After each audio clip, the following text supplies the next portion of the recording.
사실은 군대 이야기라기보다는 군대 이야기는 군대 이야기인데 제가 고등학교 때의 이야기입니다. 저는 이제 1980년대에 이제 이 학교를 다녔는데 저기 경북 구미에 가면 고등학교가 하나 있습니다. 고등학교가 하나 있는데 이 학교는 졸업을 하면 무조건 이제 하사관으로 해서 하사로 군대를 5년을 이렇게 갔어야 되는 그런 학교가 있었습니다. 근데 보통은 이제 요즘은 어떻게 됐나 모르겠는데 그때만 해도 이제 하사를 가려면 처음에 가면 단풍하사라고 이렇게 V자 갈매기 계급에 빨갛게 된 걸로 이렇게 돼 있었습니다. 근데 저희는 그 군대를 입대할 때 바로 그냥 그거 없이 그냥 바로 하사로다가 입대를 했습니다. 그 대신에 학교를 다니면서 훈련을 받아야 했습니다. 그래서 고등학교 1학년 때는 여름방학을 기준으로 해서 2주 동안 가서 훈련을 받고, 군사훈련입니다. 이거는 교련복 입고 이렇게 깔짝깔짝 하는 거 아닙니다. 예, 카키색 군복을 딱 입고 말입니다. M16 소총을 들고 직접 학교에서 그렇게 해요. 그리고 훈련 가면 수류탄도 던지고 뭐 다 해요. 유격도 하고 막 그래요. 그리고 또 고등학교 2학년 때도 여전히 2주 동안 여름방학 때를 가고, 고등학교 3학년 때는 3주 동안 자기 각 주특기에 따라서 겨울방학 때 3주를 가게 돼 있습니다. 그래서 이제 저희들이 미리 이제 군대 훈련을 이렇게 하고, 평소 이제 학교에서는 참 이런 말이 아마 생소하게 들리실 텐데 저희 고등학교에 학군단이 있었습니다. 301 학군단. 지금은 뭐 어디 어느 대학으로 가 있던데, 그 당시만 해도 서울대학교 학군단은 장군이 학군단장이었습니다. 원스타. 그리고 4년제 일반 대학의 학군단장은 대령입니다. 말똥 3개. 저희는 고등학교잖아요. 그죠? 고등학교 학군단장이었기 때문에 중령이었습니다.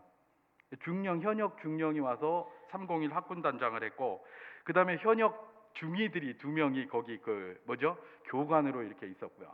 그리고 현역 병들이 거기 와가지고 뭐 요즘은 용사라고 그러더라고요.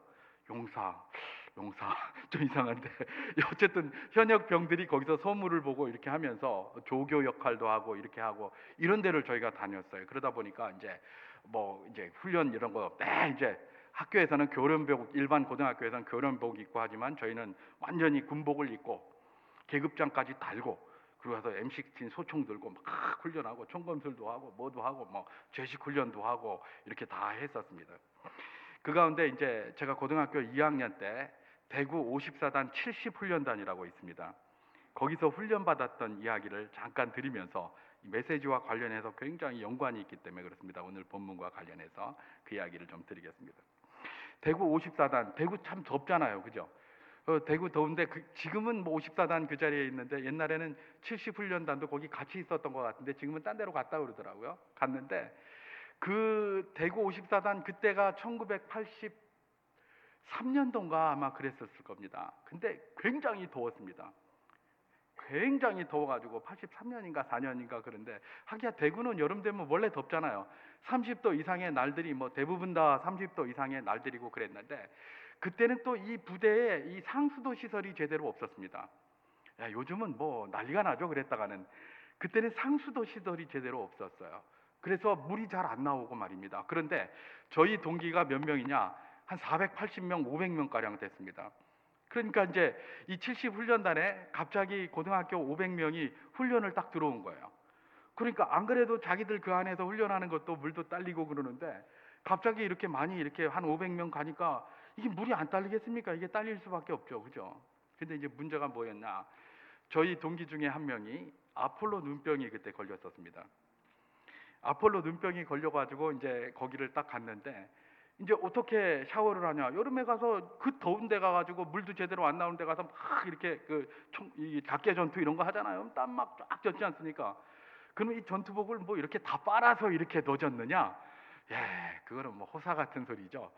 이게 몇 년 동안 안 빨았는지 그냥 창고에다 넣어서 했는지 이 전투복이 이렇게 하면 빳빳합니다. 갑옷 같습니다. 갑옷.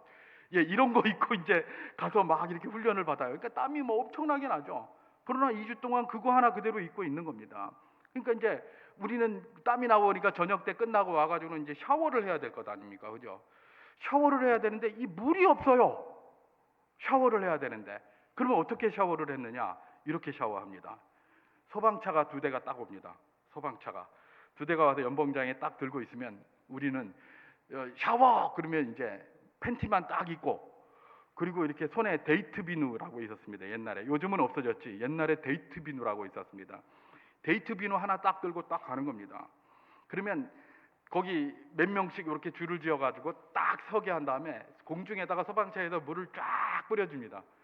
그럼 그 밑에 가서 막 이러고 있습니다. 이러고 있으면 조금 있다가 딱 물을 끊으면서 비누 딱 그래요. 그러면 비누를 막 바릅니다.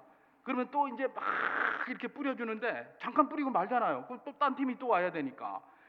그런데 이게 무슨 됩니까? 이게 막 부딪히고 이러다가 뭐 안 맞고 말입니다. 저처럼 좀 넓은 사람은 이게 요만큼만 적고 안 하잖아요. 그죠? 그러니까 물이 없으니까 끈적끈적하고 비누 질질질질 흐르고 그러니까 어떻게 합니까? 예, 화장실 같은 데를 가는 겁니다. 닦아야 되니까. 근데 그 화장실에 가면 어떤 물이 있느냐? 먹을 물도 잘 없으니까 청소하려고 갖다 놓은 이런 이 통 같은 게 있는데 물이 펄해요, 색깔이. 그런 물들이 그대로 쭉 있습니다. 군대 화장실을 요즘처럼 저런 화장실이라고 생각하면 안 됩니다. 옛날에는 딱 숨 딱 멈추고 딱 들어갔다 나와도 옷에 냄새가 배는 그런 화장실이에요. 그거 이렇게 딱 했는데 그거 있으니까 그 물 가지고 비누 닦는다고 막 뿌리고 이렇게 했었습니다. 그럼 막 찝찝하잖아요. 그래도 뭐 비누 있는 것보단 낫지. 그랬는데 제가 아까 아폴로몬병 한 명 걸렸다고 그랬잖아요. 물이 이런 상태에서 말입니다. 한 480명, 500명 정도가 같이 사니까 하루 이틀 내에 눈병이 다 걸린 겁니다. 전부 다 이렇게 해가지고 눈이 벌게 가지고 이러고 있어요. 그래서 그때 이제 점호를 할 때 어떻게 하느냐? 우리는 안약점호라는 걸 했습니다. 안약점호. 안약점호가 뭐냐? 침상이 딱 있는데 딱 머리를 이렇게 대고 딱 누워 있습니다. 그러면 군의관이 와가지고 그 당시에 굉장히 비싸다고 알려져 있는 인터페론 안약, 인터페론 안약을 가지고 5명밖에 못 한다고 그러더라고요. 똑똑 여기 두 방울, 여기 두 방울, 여기 두 방울. 그래서 우리는 이렇게 하고 있고 군의관이 여기 눈 이렇게 하면서 5명 가면 또 딴 거 해놓고 또 하고. 그때 인터페론 안약 굉장히 비쌌다고 하더라고요. 전 잘 모르겠는데 굉장히 비싸가지고 그 당시에 막 돈 엄청나게 많이 썼다 그러면서 이제 그런 소리를 제가 들었습니다. 그러면서 문제는 뭡니까? 이 눈병 걸리게 해가지고 그 당시에 70 훈련 단장이 징계를 먹었다는 소리를 들었습니다. 그러면 연관 장교가 징계를 먹으면 진급이 될까요? 안 될까요? 안 그래도 진급하려고 줄 서 있는데 징계 먹으면 진급이 되겠습니까? 그래서 그것 때문에 징계 먹었다는 소리를 들었습니다. 결국은 그 사람은 아마 진급도 못하고 옷을 벗었을 가능성이 굉장히 높습니다. 왜 그랬느냐? 병력을 손실했다는 겁니다. 병력 손실. 병력 손실은요, 평시에는 징계 정도일지 모르지만 전시에는 사형입니다. 바로 그 자리에서 쏴 죽여요. 이게 군대예요. 그랬는데 그 사람이 이렇게 눈을 이렇게 눈병 걸려가지고 그러는 바람에 병력 손실을 먹었다 이래가지고 징계를 받았다는 것이죠. 여러분, 제가 왜 이 이야기를 하느냐? 병력 손실이 이 정도로 군인에게 있어서 엄청난 것이고 평시에도 엄청나고 전시에도 엄청난데 오늘 본문에 이렇게 들여다보면 굉장한 병력 손실이 일어나고 있는 사실을 발견하게 됩니다. 그런데 그 병력 손실은 누가 일으키느냐? 뭐 바보 같은 지휘관이 그렇게 시키는 게 아니에요. 뭐 어떤 바보 같은 군대의 이런 문제를 갖다가 잘 모르는 그런 사람이 와서 병력 손실을 일으키는 게 아니에요. 누가 시키고 있습니까? 하나님이 그 병력 손실을 시키는 거예요. 놀라워요. 오늘 본문에 보면 무슨 말이 나오느냐? 하나님께서 이스라엘 백성들이 가나안에 이렇게 들어가기 위해서 요단강을 건너갑니다. 요단강을 건너갈 때에 그야말로 물이 콸콸콸콸 흐르는 그때에 모매기를 거두는 시기에는 물이 굉장히 많았다고 그러잖아요. 평소에는 사실 요단강 이렇게 가보면 별로 안 넓습니다. 이렇게 전에 EBS에서 저는 뭐 한번 전에 우리 시찰에서 성지순례 가서 한번 가보긴 했는데 그때는 그래도 좀 이렇게 넓었는데 전에 EBS에 한번 나오는 거 보니까 무슨 또랑 같아요. 이렇게 조그만해요. 이렇게. 그런데 그게 모맥을 거두는 시기가 되면 물이 사르단에서부터 뭐 내려오는데 엄청난 물이 내려오는 거예요. 근데 다른 날 가도 되는데 하필 하나님은 그날에 이 참 하나님이 하시는 일이 특이합니다. 그렇게 물이 하필 콸콸 흐르는 그날에 말입니다. 건너가라고 하는 겁니다. 그러니까 이게 뭐 사람들이 두려워하고 있는데 어쨌든 그렇게 건너갔어요. 제사장들을 앞세우고 뭐 여호수아가 앞으로 가 이래가지고 뭐 쫙 해서 갔는데 물이 쫙 갈라져가지고 쌓아 올라가는데 사르단에서부터 여기까지 그냥 막 첩첩산중으로 쌓였어요. 그러니까 이스라엘 백성들이 이쪽 이 요단 동편에 있다가 가나안으로다가 어떻게 합니까? 쭉 건너갔어요. 쭉 건너가서 딱 길갈이라는 그 평지에 딱 도착하자마자, 여리고 평지에 도착하자마자 이렇게 쌓여있던 물이 딱 닫혔어요. 자, 그런데 그 앞에 있는 건 뭐예요? 여리고성, 우리가 잘 아는 여리고성이 있잖아요. 그리고 지금 뒤에는 어떻게 해요? 바로 물을 건너온 요단강 물이 콸콸콸콸 흐르고 있어요. 그러면 요 사이에 이렇게 딱 지금 갇혀 있는 거예요. 이런 걸 뭐라고 이야기를 하죠? 배수진이라고 그래요. 배수진 친다 그러잖아요. 뒤로 더 이상 물러날 데가 없어요. 그죠? 근데 앞에는 뭐가 있다고요? 여리고성이 있어요. 그리고 뒤에는 뭐가 있다고요? 지금 물이 닫혀버린 요단강이 거기 흐르고 있어요. 딱 그 가운데 배수진으로 딱 인도를 한 거예요. 여러분, 이 사실을 딱 목도하고 나서 누가 제일 긴장했을까요? 여호수아가 제일 긴장했을 겁니다. 왜 그렇습니까? 여호수아는 모세의 군대 장관이었잖아요. 그죠? 광야 40년 동안 모세의 영도력 밑에서 군대를 이끌고 다니던 사람이 여호수아예요. 군대에 대해서는 여호수아만큼 잘 아는 사람이 없어요. 그런데 하필 하나님께서 데리고 들어가라고 한 곳이 어디입니까? 앞엔 여리고성, 뒤에는 이제 요단강을 건너왔는데 물이 닫혀버렸어요. 그 배수진을 치고 그 가운데 딱 있는 거예요. 이쯤 되면 어떻게 해야 되겠습니까? 이쯤 되면 뭐 어디에 살 방법이 없냐? 그러면서 좌우를 살피면서 만약에 저기서 여리고 공격이 돌아오면 우리는 도망가야지, 어디로 도망갈까? 뭐 이 정도를 생각해야 돼요. 그런데 하나님께서 거길로 딱 들어오라고 하시더니 오늘 본문 딱 보면 5장 2절, 여호수아서 5장 2절을 제가 한번 봉독해 보도록 하겠습니다. 그때 여호와께서 여호수아에게 이르시되 너는 부싯돌로 칼을 만들어 이스라엘 자손들에게 다시 할례를 행하라 하시매, 이러는 거예요. 지금 그 배수진 딱 치고 있잖아요. 여기서 지금 열심히 훈련하면서 적정을 살펴도 지금 부족함이 없을 텐데 갑자기 거기로 오라고 하더니 할례를 행하라는 거예요. 여러분, 할례가 뭔지 아시죠? 이 할례 굉장히 위험한 겁니다. 여러분, 창세기 34장에 보면 야곱이 이렇게 가나안으로 이렇게 내려오다가 수컷이라는 데 잠깐 머물렀는데 야곱의 딸 디나가 그 세겜 그 동네에 뭐가 있나 싶어가지고 거기 놀러 갔다가 강간을 당합니다. 그래놓고 그 강간을 한 그 세겜이, 하몰의 아들이 세겜이 와가지고 야곱한테 그래도 그 친구는 그래도 좀 양심적이었던 것 같아요. 어쨌든지 간에 그냥 내팽개치거나 이렇게 하지 않고 내가 이 당신 딸을 너무 좋아하니까 이 딸을 내게 아내로 주세요, 이렇게 옵니다. 그 야곱이 뭐라 그럽니까? 자기는 거기 이방인이잖아요. 근데 여기 터줏대감들, 거기 살고 있는 그 사람들이 여러 사람이 와가지고 그러니까 긴장이 되겠습니까? 안 되겠습니까? 굉장히 무섭죠. 그러니까 지금은 우리 아들들이 다 없으니까 나중에 아들들이 오면 그때 상의해가지고 이야기를 해줄게, 이러면서 돌려보냅니다. 그리고 아들들이 왔을 때 그 이야기를 딱 합니다. 그랬더니 그 아들들 가운데 유명한 시므온과 레위라는 두 아들이 이런 할례 없는 인간들이, 그러면서 어떻게 합니까? 그 하몰의 아들 세겜을 찾아가죠. 가가지고 거짓말을 합니다. 우리 저기 동생 너한테 주는 거 좋은데, 오케이, 그러면 네가 우리처럼 돼야 돼. 우리처럼. 니네처럼 되는 게 뭐고? 그랬더니 할례를 해야 돼. 이러는 거예요. 그러니까 이 세겜이 이 디나를 얼마나 좋아했는지 할례를 그냥 해버리고 만 거예요. 자기들 그 식구들 다 설득해가지고. 그리고 이들이 아픔이 극심할 때에, 한 3일쯤 지났을 때에 이 시몬과 레위가 칼을 들고 와가지고 자기 식솔들하고 와가지고 완전히 다 도륙을 해버립니다. 그러니까 꼼짝 못하고 그대로 당했어요, 이 사람. 이게 창세기의 기록이에요. 이게 할례의 문제점이에요. 근데 하나님께서 하필 모맥이 흐르고 물이 콸콸 흐르는 그때에 길갈로 오라고 하시더니 그 위험한 곳에 사람들을 박아놓고 나서 뭘 하고 있습니까? 할례를 하라, 이러는 겁니다. 할례는 딴 데 가서 하면 되잖아요. 지금까지 할례 안 했는데 거기 와서 할례를 하라고 그래요. 근데 할례를 할 사람이 몇 명이나 됐을까요? 애굽에서 나온 사람을 제외하고 광야의 노중에서 태어난 사람은 할례를 한 사람이 없었다라고 오늘 본문이 기록하고 있습니다. 그죠? 근데 광야의 노중에서 태어난 사람들이 거기 군대의 대부분이었을까요? 애굽에서 나온 사람들이 대부분이었을까요? 대부분 광야의 노중에서 태어났죠. 왜 그렇습니까? 여호수아와 갈렙을 제외하고는 여호수아와 갈렙을 제외하고는 애굽에서 나온 20세 이상의 남자들이 다 광야에서 죽게 돼요. 하나님 앞에 징계를 받아가지고, 그죠? 그러니까 그 당시에 20이 안 된 그런 젊은이들만 그때 남아 있는 거예요. 여호수아와 갈렙만 제외하고. 나머지는 다 뭐예요? 지금 이 자리에 있는 20살이 넘은 40년, 최소한 40살이 된 많은 남자들, 대부분의 남자들은 다 뭐예요? 예, 다 광야에서 태어난 사람들이에요.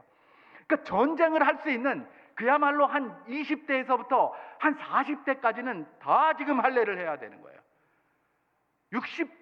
50 넘어서 50, 60대는 뭐 몇 명 있을 수가 있어요. 근데 나머지는 다 할례를 해야 돼요. 그거는 지금 주력 군대를 다 뭐를 하는 겁니까? 병력 손실을 시키고 있는 거예요. 완전히 할례를 하는 거예요. 그럼 할례를 하면서 오늘 본문 이제 보면은 이런 말이 있습니다. 8절 제가 한번 봉독해 보겠습니다. 또 그 모든 백성에게 할례 행하리기를 마침에 백성이 진중 각처에서 머물며 낫기를 기다릴 때에, 그렇게 했습니다. 낫기를 기다릴 때에. 이게 언제쯤인가? 우리가 읽지는 않았지만 여호수아서 4장에 보면 무슨 말이 있느냐 하면, 4장 이게 몇 절입니까? 제가 여기 보면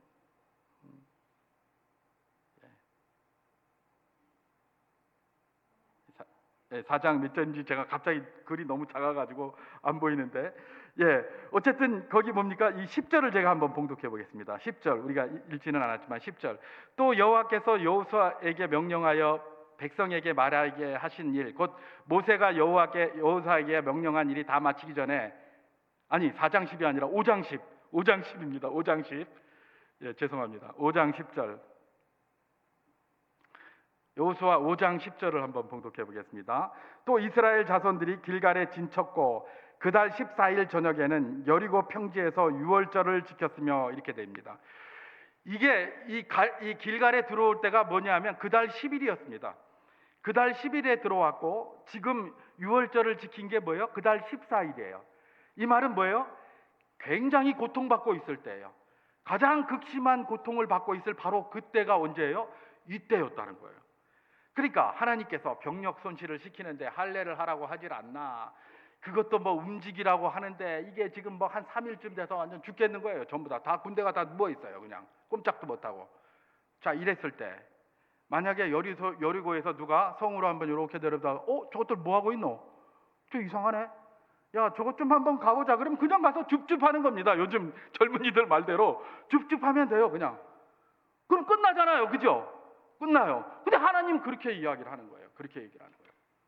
여호수아가 얼마나 긴장이 됐는지, 돌아다니면서 여리고성이 어떤가 여기도 들여다보고 여기도 들여다보고 이러는 사람인데, 하나님이 그런 명령을 했는데 여호수아는 어떻게 했다고 기록합니까?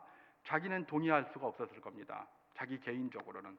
또 자기 경험도 동의하지 못했을 겁니다.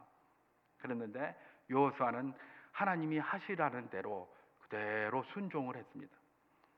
순종을 하고 결국은 그 모든 것들이, 이 할례를 다 끝나고 나서도 모든 것들이 아름답게 진행된 것들을 볼 수가 있습니다. 요단강을 건너갈 때도 그들은 하필 왜 이날 건너가노? 라고 했지만은 그래도 하니까 건너갔어요. 그 다음에 하나님께서 그 와중에 거기서 뭘 시켰어요? 할례를 시키셨어요. 그럼 왜 하나님은 이런 이야기를 하시는가?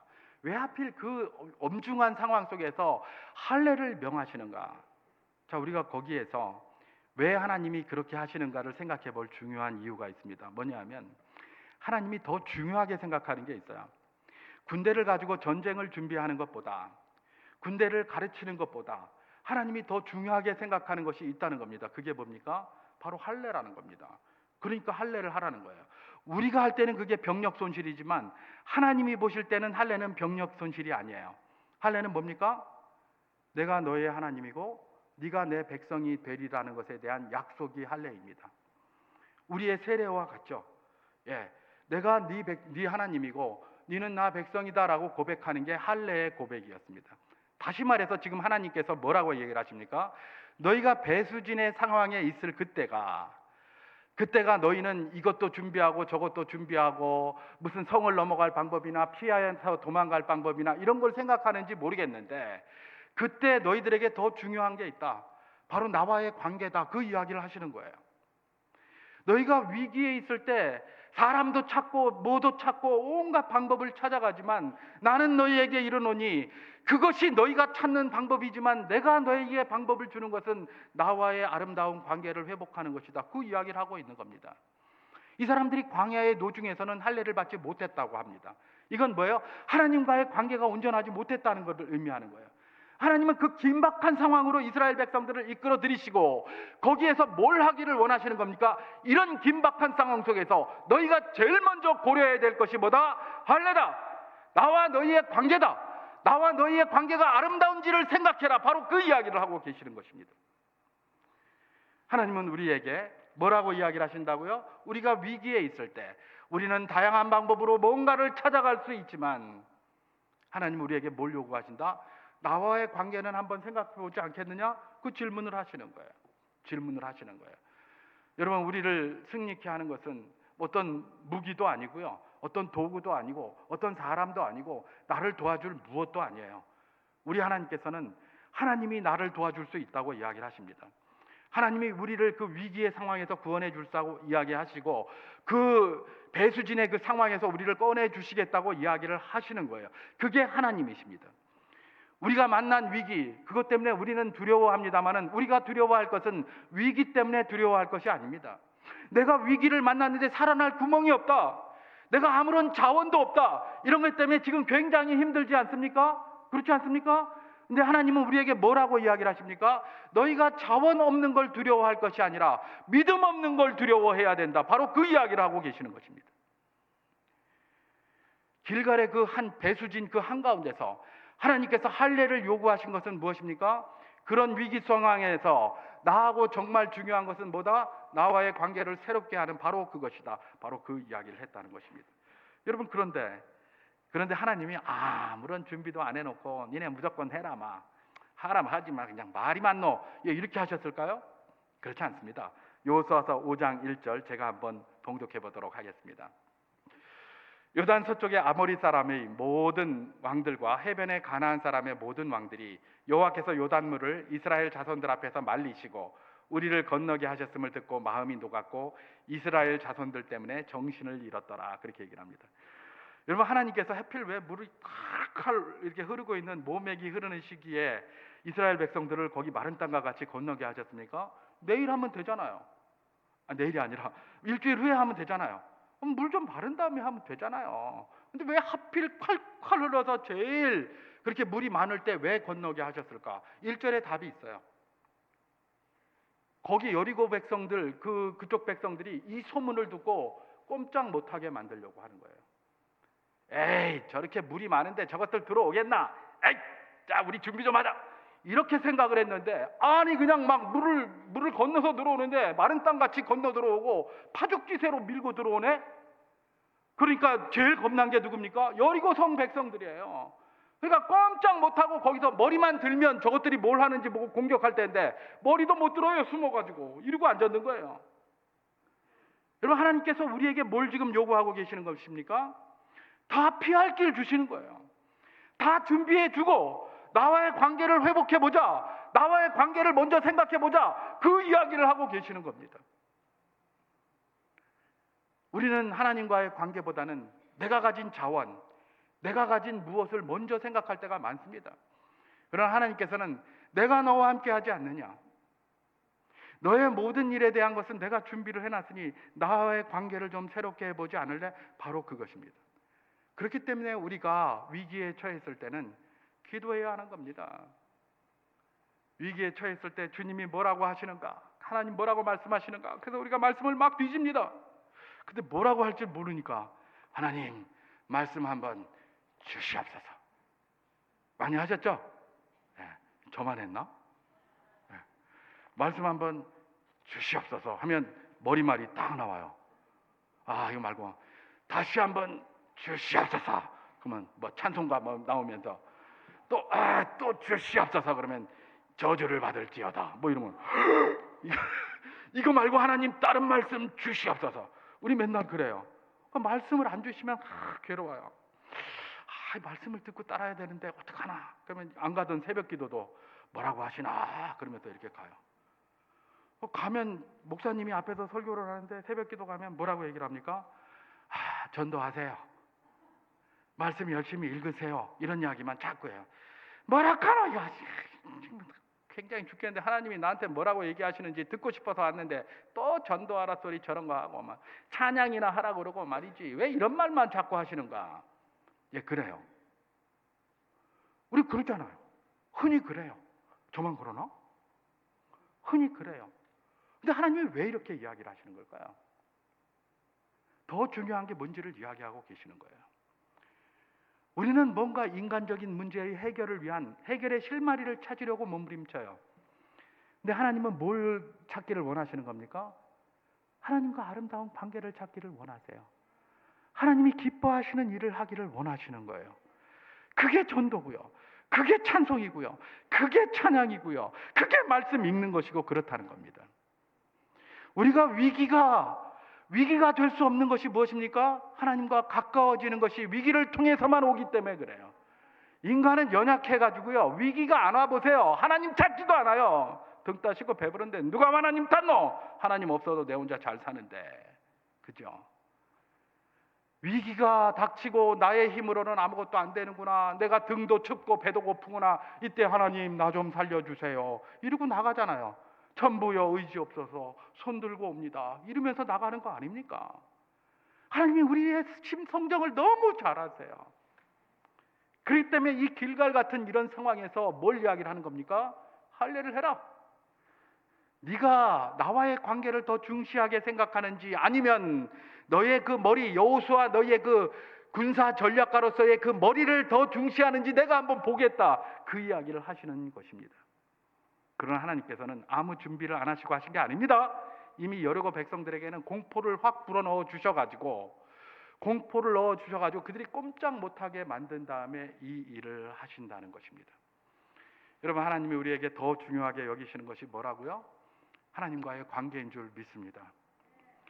특별히 오늘 찬양대 혼신 예배입니다.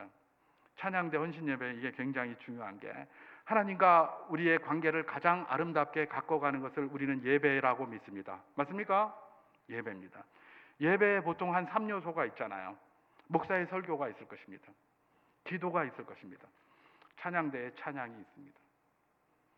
이 찬양대의 찬양이 그야말로 하나님과 우리 인생들이 가장 가깝게 하게 하는 거기에 핵심적인 요소라는 것을 우리는 잊지 말아야 합니다. 그리고 앞에서 찬양팀이 인도를 할 때도 그렇고 찬양대가 찬양을 할 때도 그렇고 여기 계시는 성도님들은 청중이 아닙니다. 맞습니까? 청중이 아니에요. 뭡니까? 찬양대가 찬양할 때 같이 하는 겁니다. 이 찬양대는 나를 대표해서 하는 거예요. 그래서 저는 찬양대 할 때 항상 같이 여기서 같이 부릅니다. 늘 그럽니다. 그리고 우리가 찬양 나올 때 여기다 자막을 넣잖아요. 청중이면 자막을 뭐하러 넣습니까? 자막 넣을 필요 없잖아요. 청중이 아니라 나를 대신해서 저 사람이 부르는 거고 저 사람들이 부르는 거고 나는 뭐예요? 내 마음을 들여서 같이 부르는 겁니다. 같이 부르면서 때로는 박수도 칠 수도 있습니다. 그러면 무슨 박수를 치노? 그러면 찬양대는 박수를 받으면 내가 잘한 것 같고 또 이제 박수를 못 받으면 내가 잘 못했나 이렇게 생각합니까? 그 박수는 누가 받으시는 겁니까? 찬양대가 잘해서 칭찬받는 겁니까? 아닙니다. 청중으로 있었다면 그 박수가 찬양대가 잘했다고 박수를 치는 겁니다. 근데 내가 청중이 아닙니까? 내가 찬양자인데 입만 가지고 조용히 소리만 안 낼 뿐이지 저 사람들이 대신해서 찬양을 했는데 박수를 치는 겁니까? 그러면 저 사람들을 위해서 박수 치는 게 아니라 하나님 영광 받아 주시옵소서, 내 찬송의 고백을 받아 주시옵소서라고 박수 치는 겁니다. 내가 못했나? 우리가 잘못했나? 아닙니다. 우리 모두가 다 찬양대입니다.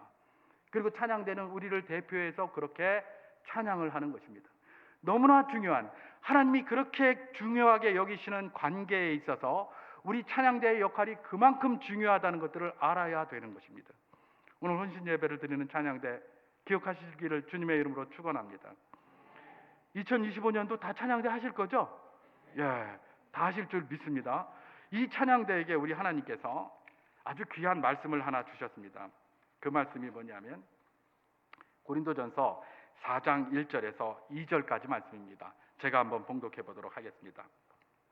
사람이 마땅히 우리를 그리스도의 일꾼이요 하나님의 비밀을 맡은 자로 여길지어다. 그리고 맡은 자들에게 구할 것은 충성이니라 이렇게 얘기를 합니다. 사람들이 마땅히 우리 찬양대를 그리스도 일꾼으로 여길 거예요. 하나님의 비밀을 맡은 자로 여길 거예요. 그런데 그 비밀을 주신 하나님께서 우리 찬양대에게 요구하시는 것이 뭡니까? 충성이다 이렇게 요구를 하시는 거예요. 하나님의 비밀을 맡은 자 그리스도의 일꾼은 누구일까? 그리스도의 일꾼이라는 것을 헬라어를 이렇게 원어를 찾아보니까 휘페레타스라고 되어 있습니다. 휘페레타스는 뭐냐면 휘페르 아래라는 뜻이고 에레소 노를 젓다라는 말을 붙인 거예요. 그래서 아래에서 노를 젓는 거예요. 이게 무슨 말인가? 여러분 이전에 배너 같은 거 보면 배너가 잡혀가 가지고 노예로 팔려가죠. 그래서 이 로마의 그 전투함에 거기 밑에서 노 젓는 자가 돼 있어요. 그 전투함에 노를 저으면 도망도 못 가요. 다 수갑을 채워놔가지고 거기다가 발목 해놓고 꼼짝을 못 해요. 그러니까 맨날 하면 이것만 해야 돼요. 앞에서 북을 둥둥둥둥 장군이 치면 밑에서 이것만 해야 돼요. 이것만. 이거 안 하면 채찍 맞아요. 그 자리에서 죽을 때까지 둥둥 하는 대로 이것만 하는 게 이게 휘페레타스예요. 네? 휘페레타스. 그리스도의 일꾼이 뭐예요? 우리 주님께서 말씀으로 둥둥둥둥 북을 치면 이것만 하는 거예요. 그냥 도망도 못 가요. 그 자리에서 그냥 이것만. 그리고 그들에게 구할 것이 뭐라고요? 충성이라고 그랬어요. 충성. 여러분 충성은 뭘까요? 우리 어른들 저기 하면 이번에 뭘 맡았지? 충성해래. 그러면 그 충성은 대부분 뭐 열심히 하는 걸로 생각해요. 열심히 하는 것도 충성이에요. 근데 저는 열심히 하는 것도 굉장히 중요한데 그거보다 더 중요한 게 있다고 생각합니다. 그건 뭐냐? 이 충성이라고 말하는 이 피스토스는 신실하다라는 뜻도 있고 열심히 한다라는 뜻도 있고 믿음도 있고 뭐 다 있는데 그 자리를 계속해서 지키는 거예요. 이게 충성이에요. 충성은 상황에 따라서 아이고 나는 막 여기 벗어날래가 아니라 끝까지 그 자리에 있는 거예요. 2024년도에 봤더니 저분이 저기 앉아 있어서 25년도에 없어. 어디 갔노? 뭐 이거 힘들고 저거 힘들고 이래서 빠졌다는 거야. 이거 충성이 아니에요. 충성은 뭡니까? 무슨 전체적인 기준으로 해서 옮겼다면 모르겠는데 그게 아니라면 내가 오늘 봐도 저 자리에 있고 다음 주일에 봐도 저 자리에 있고 그 다음 주일에도 봐도 그 자리에 있고 항상 그 자리에 있는 거예요. 그게 충성이에요. 우리 주님께서 우리 모두에게 헌신을 요구하시되 특별히 우리 찬양대에게 헌신을 요구하시면서 여러분에게 바라는 것이 뭐겠습니까? 항상 그 자리에서 주님을 만나기를 원하시는 줄 믿으시기 바랍니다. 주님이 지금도 내려다보고 계십니다. 뚜뚜뚜뚜뚜뚜뚜 600만 불의 사나이 너무 옛날 건가? 뚜뚜뚜뚜 하면서 저 자리에 있었는데 야는 어디 갔노? 이러는 거예요. 이게 충성하시는 복된 분들 될 수 있기를 주님의 이름으로 축원합니다.